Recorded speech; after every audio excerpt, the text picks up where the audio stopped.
మీరు కనుక శుక్రవారం నాడు సూర్యోదయానికి ముందు పాలు తెచ్చి ఆ పాలుని కాచి ఆ పాలు కాగేటప్పుడు కొద్దిగా శుక్రవారం నాడు చెప్పిన రోజు కాదు ఒక ఉప్పు గల్లు లేదా కొంచెం నిమ్మకాయ పిండితే పాలు విరిగిపోతాయి లేదా పగిలిపోతాయి ఏదో ఒకటి. ఆ పగిలిపోయిన పాలలో నీళ్లను వడగట్టేస్తే ముద్దలు ఉంటాయి, పాల ముద్దలు.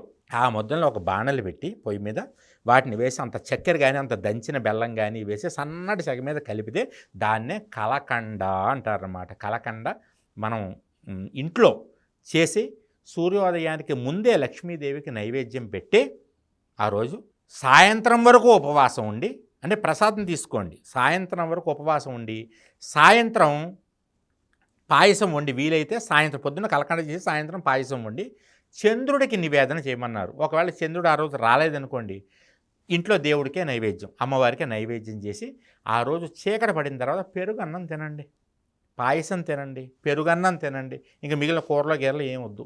మీరు ఇలా ఓ 11 శుక్రవారాలు చేసి చూడండి, అప్పులు ఏమన్నా ఉంటే అవన్నీ తగ్గుము.